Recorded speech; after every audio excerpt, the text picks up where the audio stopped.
Bonjour Luce Bernard. Bonjour Philippe, bonjour tout le monde. Au sommaire de votre journal des médias. Plein de petites informations, vous allez voir. Une version internationale de Masked Singer, un journal qui augmente son prix, un autre qui disparaît, Netflix en difficulté, contrairement aux chaînes d'information qui progressent, et puis un documentaire sur les espionnes avec le témoignage de 4 d'entre elles. Mais d'abord, les audiences qu'ont regardé les Français hier soir. Mais ce matin, on va casser un peu nos petites habitudes. Avant de vous donner les audiences, je vous fais écouter ce qu'a dit Thierry Ardisson. C'était hier soir chez C'est à vous, il était invité pour parler de sa nouvelle émission qui était diffusée juste après en prime sur France 3. Anne-Elisabeth Lemoine l'interroge sur l'audience qu'il espère faire. Si je fais 7, je suis une merde. Si je fais 10, je suis roi du monde. Et si je fais 12, je suis demi-dieu.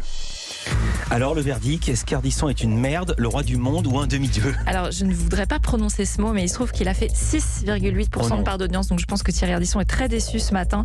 1 400 000 téléspectateurs seulement. Je vous donne donc, la France 3 était donc 4e hier soir. Je vous donne le classement des chaînes. C'est France 2 qui est arrivé en tête avec Meurtre au paradis. La série a attiré 4 millions de téléspectateurs, 18,2% de part d'audience. Deuxième, Marié au premier... Non, pardon, Andy Gang sur TF1. 2 990 000 téléspectateurs. Légère déception, je pense quand même en dessous des 3 millions. 15,1% de part d'audience. Et puis troisième, M6, Marié au premier regard. 2 700 000 téléspectateurs. Le programme marche toujours aussi bien. 14,2% de part d'audience. C'est encore, comme la semaine dernière, la meilleure part d'audience depuis le début de la saison. Et 31,9% sur la cible commerciale si importante pour les chaînes privées, les fameuses responsables des achats de moins de 50 ans. Europe 1 Culture Média. À la une du journal des médias, une version internationale de Masked Singer en préparation. Oui, c'est-à-dire une version avec des candidats du monde entier, des candidats ayant déjà participé à l'émission. Alors, il y aura le choix dans les profils. Le divertissement existe dans 56 pays. C'est le magazine américain Variety qui révèle cette information. Et le titre provisoire du projet, One World, One Masked Singer, un monde, un Masked Singer. Un chanteur masqué. Oui, mais alors le programme n'est pas traduit en France, donc je l'ai laissé comme ça. On peut discuter de la traduction si vous voulez. Ça sera chanteur masqué au Québec et Masked Singer en France. Exactement. Programme qui serait ainsi diffusé dans tous les pays qui proposent déjà l'émission à leurs téléspectateurs. Ça, c'est le projet. Derrière cette initiative, on trouve le producteur de la version américaine. Alors, le magazine ne précise pas si le principe de l'émission restera le même, parce que démasquer les personnalités qui chantent cachées dans des costumes, c'est quand même pas si évident en version internationale. Il faudrait que les célébrités de toutes les éditions locales soient connues mondialement. Oui, les Coréens, ils connaissent pas José Garcia. Mais voilà. Et puis nous, je suis pas sûre qu'on soit capable de démasquer des stars polonaises, mexicaines ou coréennes, rien qu'à leur voix. Ce sera donc peut-être un simple concours de chant, finalement, une sorte d'Eurovision masquée en costume. On vous tiendra au courant de l'avancée du projet. Télévision toujours, mais en France, les chaînes d'information progressent au mois d'avril. Oui, alors que le média télé a globalement été moins regardé le mois dernier par rapport à avril 2021. Ce n'est pas le cas des chaînes d'information, sans doute portées par l'actualité très riche. La guerre en Ukraine, les élections présidentielles notamment. Toutes progressent, à commencer par BFM TV qui enregistre la plus forte hausse, plus 1 point d'audience par rapport à avril 2021, suivi par LCI, plus 0,6, France Info, plus 0,3, puis CNews, puis plus 0,2, d'après les chiffres de Médiamétrie. Là aussi, il est question d'augmentation, mais malheureusement du prix de vente. Ouest France coûte un peu plus cher depuis quelques jours. Oui, vous l'avez peut-être remarqué si vous faites partie des fidèles lecteurs du journal, il faut désormais débourser 10 centimes de plus. Alors le quotidien le justifie par l'augmentation des coûts de fabrication et de distribution, notamment la hausse du prix du papier, on en a déjà parlé, qui a plus que doublé en un an, d'après le journal, et puis celle du carburant aussi, mais oui, ça impacte le prix du journal, parce que ça impacte le coût de la distribution. Ouest France qui précise à ses lecteurs que, malgré cette légère augmentation, le journal reste quand même l'un des moins chers du marché. Mais Ouest France, comme on dit en Bretagne. Exactement. Presse écrite toujours, la Dépêche de Tahiti a tiré son dernier exemplaire hier. Le quotidien local est en liquidation judiciaire après 58 ans de parution, 18 666 exemplaires. Pourquoi ? Eh bien, le journal a accumulé les dettes et les procès, notamment ceux d'anciens salariés. Le Covid n'a ensuite rien arrangé à la situation financière. La quarantaine de salariés espère que le journal trouvera un repreneur, mais ça ne semble pas être le cas pour le moment.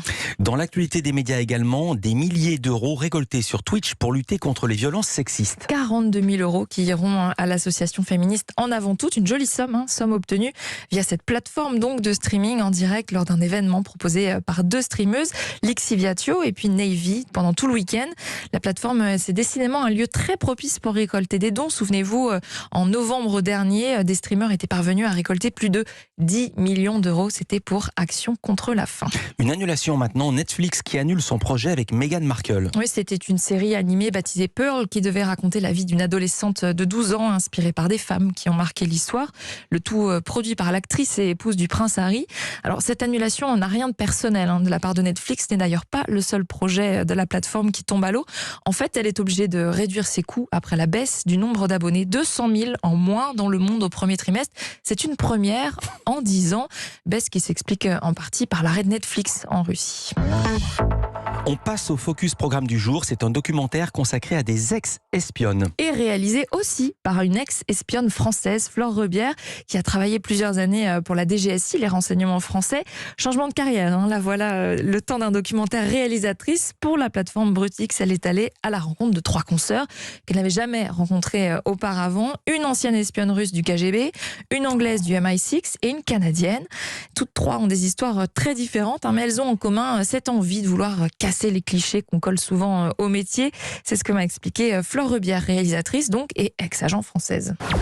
Vu que c'est un milieu un peu nébuleux, opaque, on n'en sait pas grand-chose, c'était aussi vraiment important de pouvoir montrer un peu la réalité des choses, que c'est pas vraiment tout comme dans les films. Et c'est vrai que d'en parler avec d'autres femmes, d'autres cultures, ça c'était vraiment le point intéressant pour moi, de partager toutes ces expériences tant personnelles que professionnelles, sans rentrer dans les détails compromettants, mais c'était vraiment une expérience intéressante.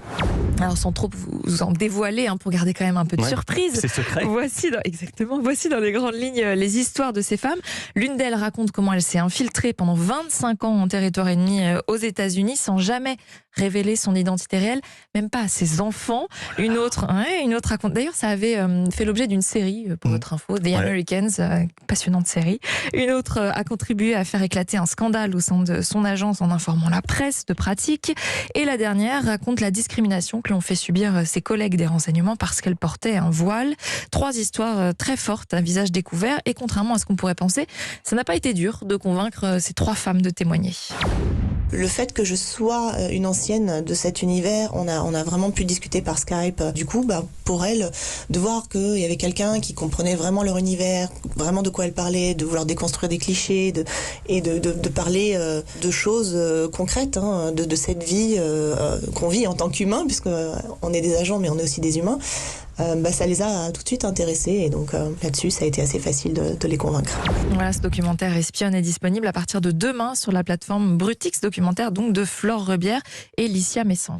Et on termine ce journal avec une info cinéma. Un film culte va avoir droit à une suite.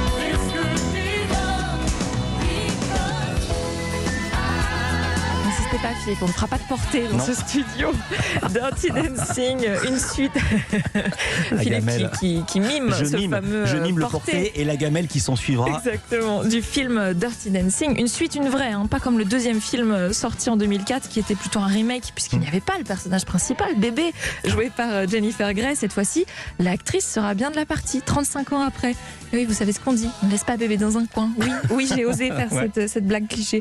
On ne connaît pas encore le synopsis de la suite, simplement que le tournage devrait avoir lieu au même endroit, la fameuse pension Kellerman. Merci beaucoup Louise Bernard et son bébé qui nous écoute. Je salue Pio. Toutes ces infos à retrouver dans la newsletter média. J'espère qu'il danse. Inscription gratuite sur europe1.fr. À demain Louise pour un